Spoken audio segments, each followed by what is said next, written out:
On March 15, 2023, room 216 of the Hart Senate Office Building in Washington, D.C., buzzed with an electric tension that seemed to crackle in the air. Beneath the harsh glare of CNN's cameras, Congresswoman Jasmine Crockett strode into the chamber, her radiant smile a mask of confidence, utterly unaware that she was walking into a meticulously crafted ambush orchestrated by Senator John Kennedy. This was no ordinary hearing. It was a career-defining confrontation, a moment where truth would be laid bare with surgical precision.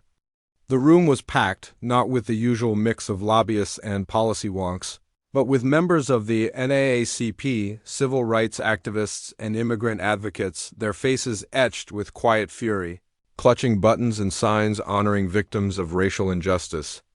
Veteran reporters who had covered everything from Watergate to impeachment trials whispered to each other that they had never felt such palpable anticipation before a hearing began. Jasmine Crockett, dressed in a sharp navy blazer and with her hair impeccably styled, exuded the aura of a rising star in the progressive movement, a woman who had weathered countless attacks and emerged stronger. But she had no inkling that Kennedy, with his razor-sharp intellect and Southern charm, had spent 3 months preparing what one political operative would later call the most devastating public reckoning in modern American history. In the shadows of his Louisiana office, Kennedy had convened his team in December, their mission cloaked in absolute secrecy.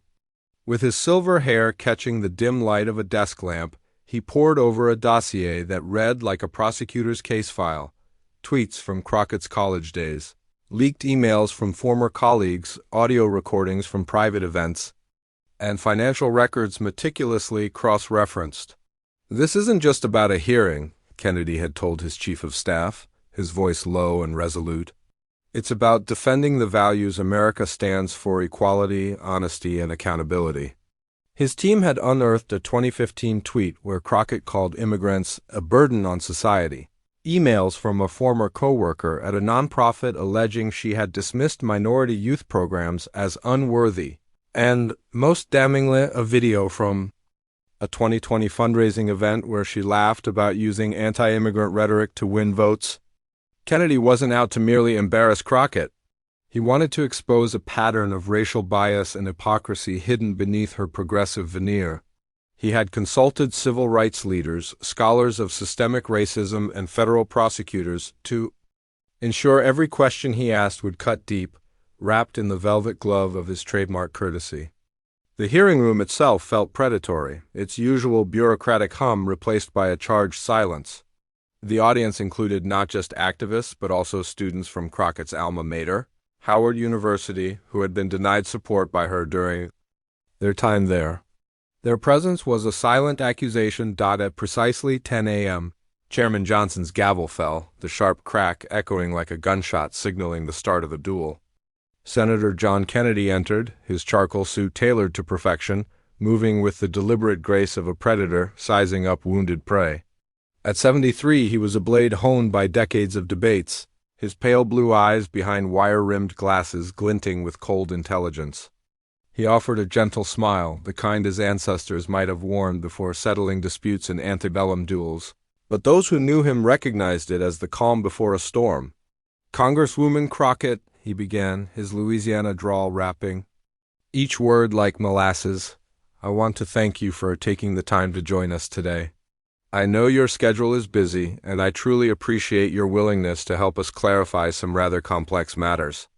His tone was so polite that a casual observer might mistake it for deference, but Capitol Hill veterans saw the setup. Kennedy was laying a trap, and Crockett was about to step into it. Crockett, her posture confident yet wary, responded with the caution of someone accustomed to political skirmishes. "Thank you, Senator Kennedy. I'm happy to be here and answer any questions the committee might have." Her voice carried a faint edge, betraying her readiness for combat, though she maintained the composure that had taken her through hostile interviews and congressional hearings. "That's mighty kind of you, ma'am," Kennedy continued, consulting a thick folder with the unhurried deliberation of someone holding a royal flush. "I'd like to start with some basic biographical questions, just to establish a timeline for the committee's understanding." The request seemed innocuous, But it was laced with strategy. Kennedy was building a foundation of facts that would later expose contradictions in Crockett's narrative. You graduated from Howard University in 2012, is that correct? He asked, his eyes never leaving his notes.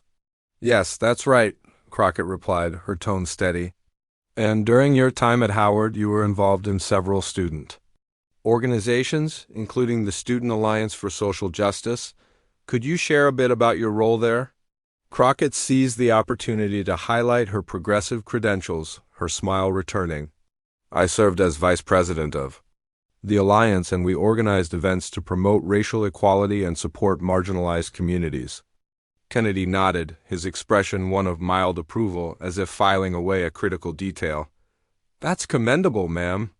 But I'd like to ask about a specific tweet you posted in 2015.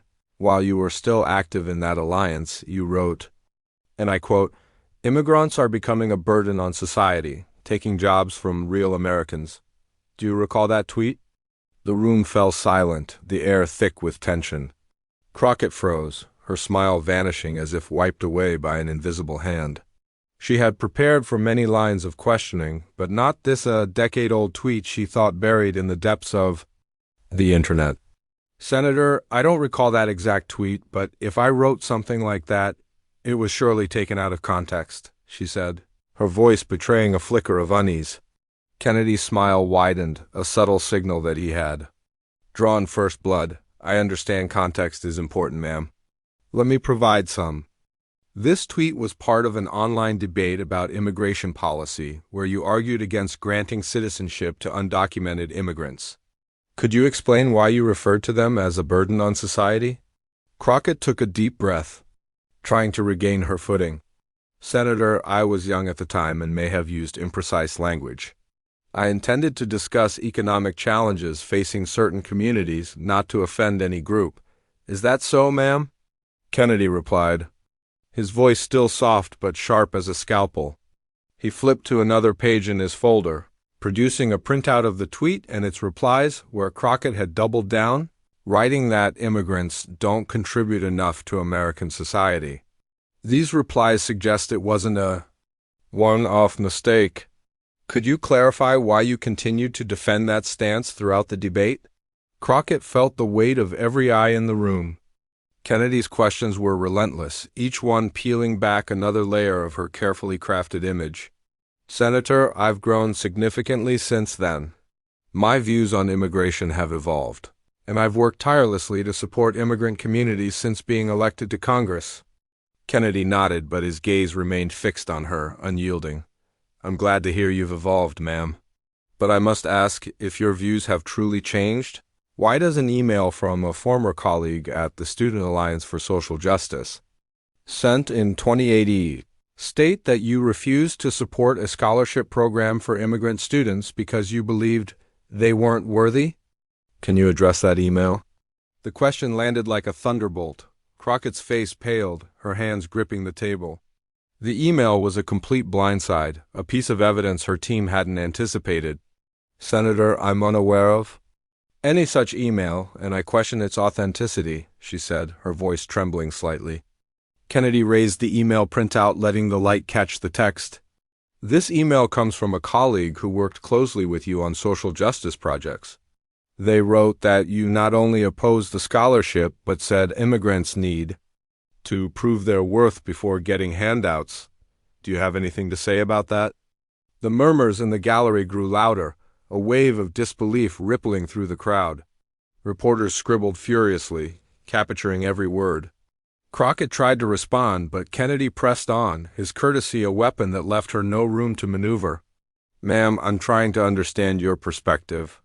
If these were youthful missteps, why do they persist years later, even as you built a career championing marginalized groups?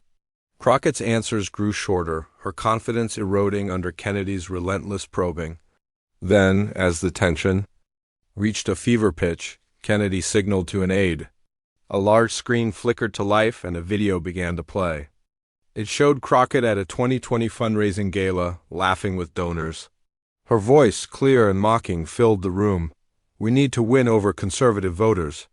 If it means saying a few things about keeping immigrants out of our borders, just say it. They'll eat it up. The room erupted. NOC members stood, their faces contorted with anger. Immigrant advocates shouted, demanding answers. Chairman Johnson pounded his gavel, struggling to restore order. Crockett, her face ashen, stammered, "That video was edited." "I never meant to offend anyone." Kennedy leaned forward, his voice calm but unyielding. "Ma'am, this video has been verified by 3 independent experts. It was recorded at an event you attended as a congressional candidate. Can you explain why you suggested using anti-immigrant rhetoric to win votes?" Crockett had no answer. The truth in Kennedy's evidence was undeniable, and his polite demolition had left her exposed. The hearing room fell silent, save for the scratch of pens and the hum of cameras. Jasmine Crockett, once a beacon of progressive hope, stood on the precipice of ruin. And John Kennedy, with his deadly courtesy, was only getting started. The silence in room 216 of the Hart Senate office building was deafening. The echoes of Jasmine Crockett's damning words from the fundraising video still reverberating through the chamber.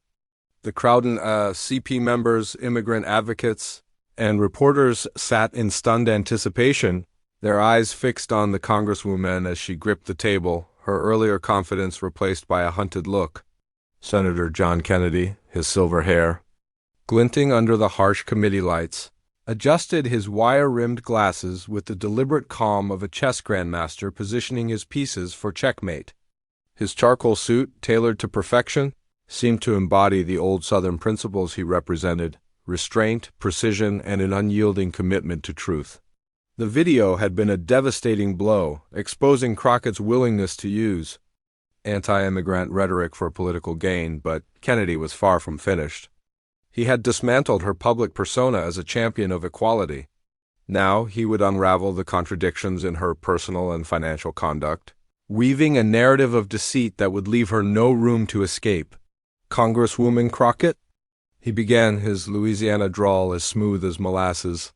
"I hope you'll forgive me for delving into some personal matters that have, unfortunately, become matters of public concern. I take no pleasure in this, but when questions arise about potential violations of federal law, this committee must seek clarity." Crockett's posture stiffened, her eyes narrowing slightly as she sensed the shift in Kennedy's line of attack.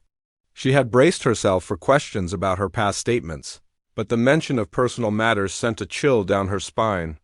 Her legal team had warned her that Kennedy might probe her complex marital history, but his gentle preamble made the coming interrogation feel more menacing than a direct assault. "I understand, Senator," she replied, her voice steady but tinged with apprehension. Kennedy nodded, his expression one of reluctant necessity. "I appreciate your understanding, ma'am. Now, I want to be careful about the timeline here, because it gets a bit complicated, and I'd like to ensure we have the facts straight." He opened his thick folder of documents with theatrical deliberation, the rustle of paper amplifying the tension in the room. "According to public records, in 2013, you entered into a marriage with Michael Ademi, a Nigerian-born entrepreneur. Is that accurate?" Crockett hesitated for a fraction of a second, a pause so subtle it might have gone unnoticed by anyone but Kennedy's trained eye. "Yes, that's correct," she said, her tone cautious. "And this was a legal marriage with a marriage license filed with the state of Texas?" Kennedy pressed, his voice as polite as ever. "Yes," Crockett confirmed, her fingers tightening. Around the edge of the table, Kennedy made a note, his expression suggesting mild curiosity rather than accusation. "I see. And could you tell the committee how you met Mr. Adeyemi?" The question seemed simple, but Crockett's pause was longer this time, her mind racing to anticipate where Kennedy was leading. "We met through mutual friends in the Dallas business community," she replied, her voice measured. "And where was Mr. Adeyemi residing at the time you met him?" Kennedy asked, his pen poised over his notes. "He was in the United States on a business visa," Crockett answered, her discomfort growing as Kennedy's questions became more pointed. "A business visa," Kennedy repeated, as if the detail were particularly interesting. "And during your marriage to Mr. Adeyemi, did you and he live together as husband and wife?" Crockett's jaw tightened, her hesitation now unmistakable. Our living arrangements were complicated, she said, choosing her words carefully. Kennedy raised an eyebrow, his expression one of genuine puzzlement. Complicated? Could you elaborate on what you mean by that, ma'am? The room seemed to hold its breath as Crockett struggled to respond. We maintain separate residences for professional reasons, she said, her voice betraying a defensive edge. Separate residences, Kennedy mused, as if the concept were novel. That's interesting. Did these separate residences happen to include another individual, a Mr. Daniel Harper? The question landed like a precision strike, and Crockett's face froze. Daniel Harper was her long-term partner before, and, according to rumors, during her marriage to Ademi, a fact she had hoped would remain private. Senator, my living arrangements during that period were private matters, she said, her voice firm but strained. Kennedy's smile was sympathetic, but his words cut deeper. I'm sure they were intended to be private, ma'am. But when we're discussing potential immigration fraud, living arrangements become matters of legal significance. He flipped through his folder, pausing to let the implication sink. According to public records, including voter registration and property documents, during significant portions of your marriage to Mr. Ademi, you, Mr. Ademi, and Mr. Harper all listed the same address in Dallas. Is that accurate? Crockett's pause was agonizing, her mind grappling with the specificity of Kennedy's evidence. I don't recall the specific details of address registrations from that period, she said, her voice barely above a whisper. Kennedy's smile widened, the patience of a man who had anticipated every evasion. Let me help refresh your memory, ma'am. Property records show that in 2015, all three of you yourself, your legal husband, Mr. Ademi, and your former partner, Mr. Harper, were listed at the same address on Maple Avenue in Dallas. Does that jog your memory? The precision of the information left Crockett no room to maneuver. I may have maintained multiple addresses for various purposes during that time, she said, her voice faltering. Various purposes, Kennedy repeated, his tone thoughtful. That's an interesting phrase. Could you elaborate on what those purposes might have been? Before Crockett could respond, Kennedy shifted gears, his voice taking on a new weight. Ma'am, I want to discuss another aspect of this complicated arrangement.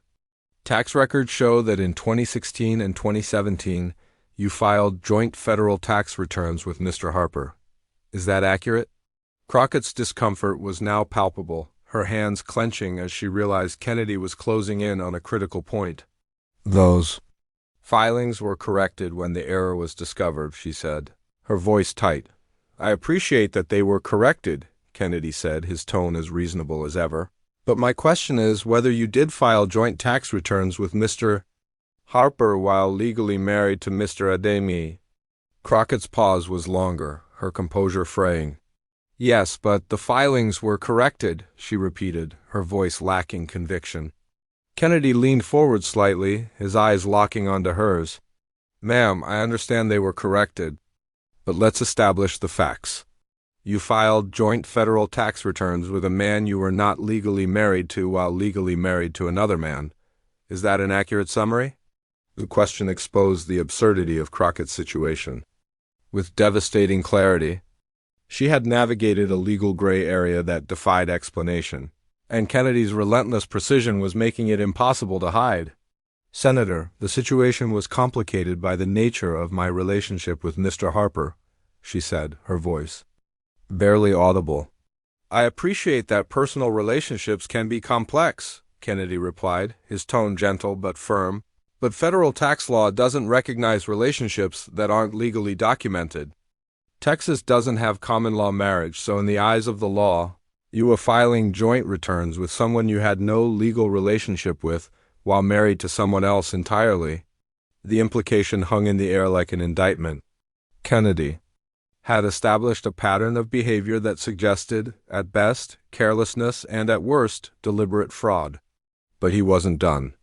Ma'am, there have been allegations, including from members of the Dallas community, that your marriage to Mr. Ademi was entered into for immigration purposes. How do you respond to those claims? The question sucked the air out of the room. Crockett's composure, already strained, cracked visibly. "Those allegations are baseless and offensive," she said, her voice rising with indignation. Kennedy nodded, his expression one of understanding. "I can see why you'd find them offensive if they were false. Could you help the committee understand how they've been debunked?" Crockett hesitated, her mind racing. "Multiple investigations have found no evidence to support those claims," she said, her voice less certain. Kennedy's smile was almost paternal. "I see. And you've provided documentation to those investigations proving that your marriage to Mr. Ademi was not for immigration purposes?" Crockett's pause was telling, her voice faltering. "The burden of proof lies with those making the allegations." Kennedy's eyes gleamed with the satisfaction of someone who had anticipated that response. "That's an interesting perspective, ma'am. In most legal proceedings, when someone is accused of fraud, they have the opportunity to provide evidence disproving the allegations. You have access to your marriage and immigration records, do you not?" Crockett's response was evasive, her voice strained. "My records are not public, and the circumstances of my marriage were private." Kennedy leaned forward, his voice taking on a gentle but implacable tone. "Ma'am, I'm not asking for public access to those records.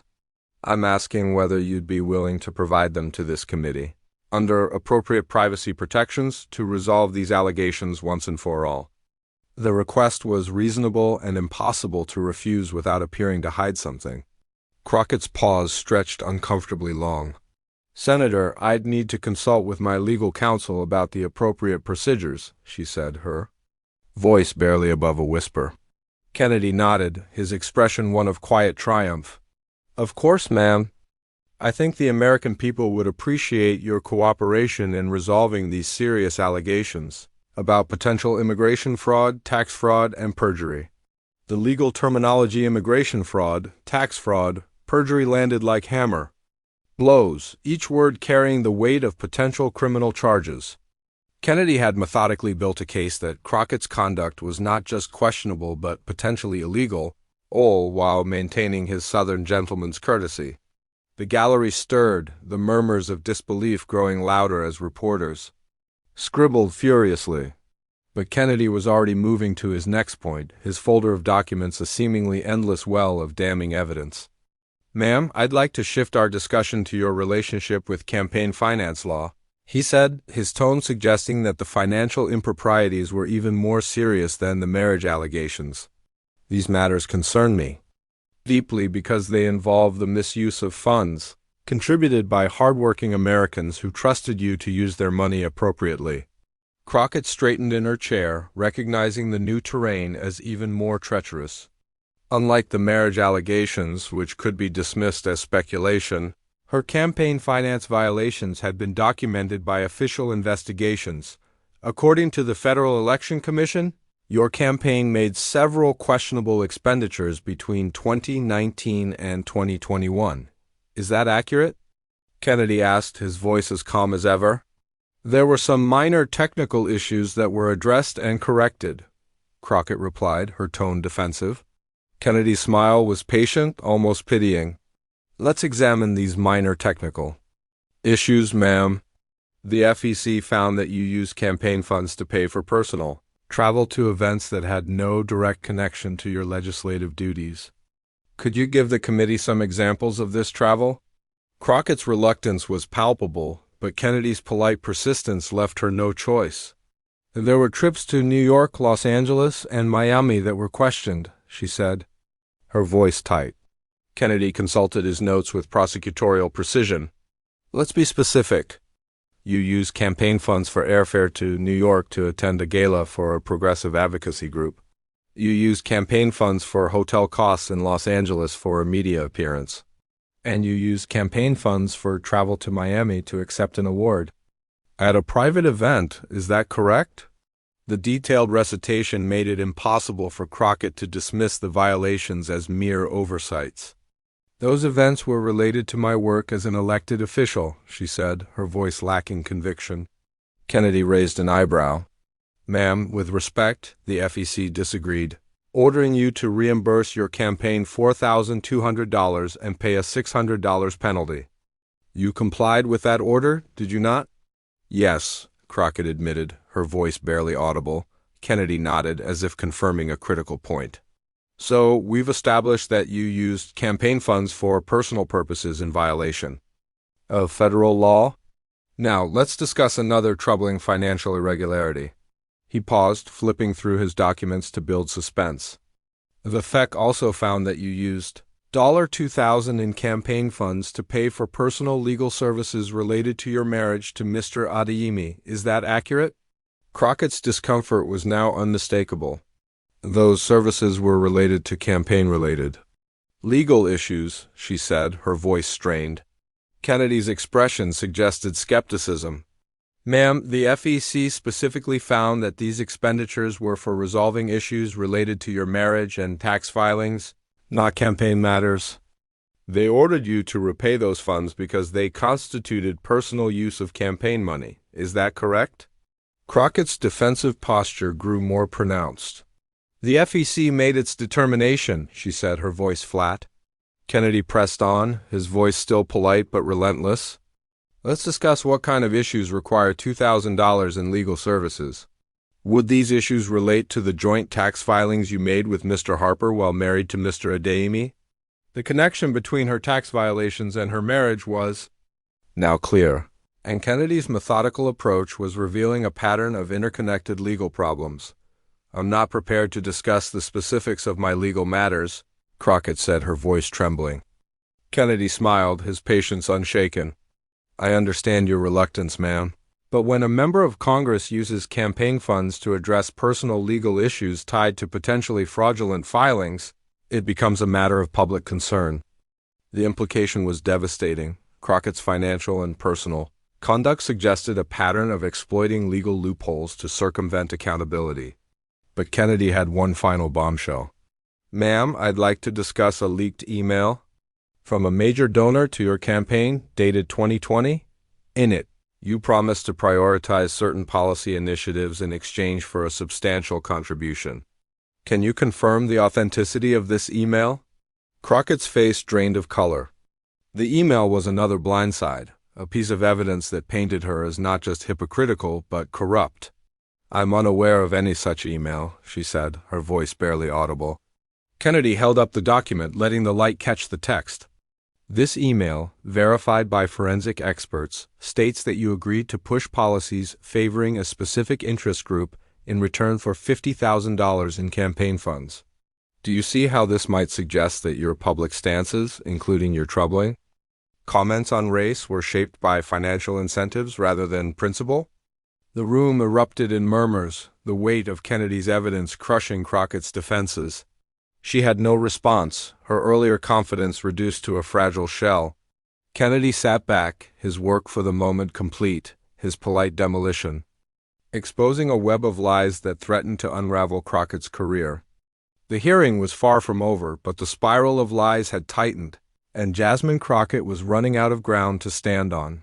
The air in room 216 of the Hart Senate office building was thick with tension, the weight of Senator John Kennedy's relentless questioning pressing down on Congresswoman Jasmine Crockett like a vice. The gallery packed with NAACP members, immigrant advocates, civil rights leaders, and reporters sat in rapt silence, their eyes fixed on Crockett as she struggled to maintain her composure. Her once confident demeanor had crumbled, replaced by a visible strain that betrayed her realization that this was no ordinary hearing. Senator Kennedy, his silver hair catching the harsh committee room lights, sat back in his chair, his charcoal suit as impeccable as his logic. Behind his wire-rimmed glasses, his pale blue eyes gleamed with the quiet satisfaction of a man who had methodically dismantled his opponent's defenses. The leaked email, the damning video, the tax filings, and the marriage contradictions had all been laid bare, painting a picture of a woman whose public image as a progressive champion was a carefully constructed facade. But Kennedy was not done. He had saved his most devastating attack for last, returning to the core of his case, Crockett's pattern of racially charged statements and actions that revealed a troubling worldview. His voice still wrapped in the molasses-smooth cadence of his Louisiana drawl took on a new gravity, signaling that the final reckoning was at hand. Congresswoman Crockett, he began, his tone carrying the weight of someone addressing not just policy differences, but a fundamental betrayal of American values. I'd like to return to your public statements and actions regarding race and equality. These issues go beyond politics to the heart of what we expect from those who represent the American people. Crockett's posture stiffened, her hands clenching the edge of the table as she braced for what she knew would be a brutal line of questioning. She had anticipated attacks on her personal and financial conduct, but Kennedy's focus on her racial rhetoric was particularly dangerous. It struck at the core of her identity as a progressive advocate. Senator, I believe you're referring to statements that have been taken out of context by those who disagree with my policy positions, she said, her voice steady but laced with defensiveness. Kennedy nodded, his expression one of apparent understanding, but those familiar with his methods knew he was setting the stage for a devastating reveal. I appreciate that context matters, ma'am, he said, consulting his thick folder with deliberate precision. That's why I want to examine your statements carefully, so we can understand exactly what you meant and how reasonable people might interpret your words. He paused, letting the tension build, then pulled out a printout. Let's start with a comment you made in 2016 during a town hall in Dallas. You said, and I quote, "Certain communities are a threat to our national security because they refuse to assimilate. Could you clarify what you meant by that?" The room stirred, murmurs rippling through the gallery as Crockett's face tightened. The quote was another piece of her past she had hoped would remain buried, but Kennedy's team had unearthed it with prosecutorial thoroughness. Senator, that statement was made in the context of a broader discussion about integration and community cohesion, she said, her voice carefully measured. Kennedy tilted his head, his expression one of polite puzzlement. I see, ma'am. So, when you said certain communities were a threat to national security, which communities were you referring to? Crockett hesitated, her mind racing to find a defensible answer. I was speaking generally about the challenges of integration in diverse societies, she said, her voice faltering slightly. Kennedy's smile was gentle but unyielding. With respect, ma'am, you weren't speaking generally. The town hall was focused on immigration policy, and your comment came in response to a question about border security. You specifically singled out immigrant communities, suggesting they posed a security risk. Is that accurate? Crockett's pause was agonizing, the weight of Kennedy's evidence pinning her in place. I intended to highlight the need for better integration policies, she said, but her words lacked conviction. Kennedy flipped to another page in his folder, his movements deliberate, as if savoring the moment. Let's move to another statement. Ma'am, in 2019 you tweeted, "The civil rights movement has been hijacked by radicals who want chaos, not equality." Can you explain what you meant by that?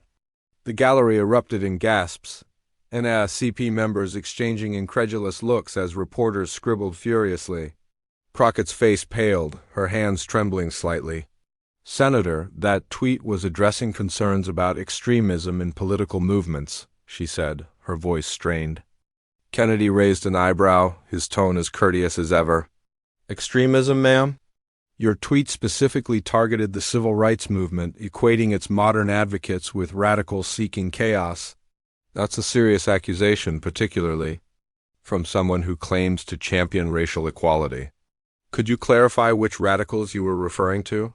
Crockett's response was halting, her earlier confidence now a distant memory. I was referring to individuals who used the movement for personal gain. Not the movement itself, she said, but the explanation sounded hollow. Kennedy leaned forward, his voice taking on a somber tone. Ma'am, your words carry weight, especially as a member of Congress. When you suggest that the civil rights movement built on the sacrifices of men and women who faced violence and oppression is being hijacked by radicals, you're dismissing the legitimate struggles of millions of Americans. That sounds less like a critique of extremism and more like a rejection of the movement's core principles. The accusation hung in the air, its moral clarity undeniable. The gallery was silent, the weight of Kennedy's words sinking in. Crockett tried to rally, her voice rising with frustration. Senator, I've spent my career fighting for marginalized communities. My words have been twisted to paint a false narrative. Kennedy nodded, his expression one of apparent sympathy, but his next question was a dagger.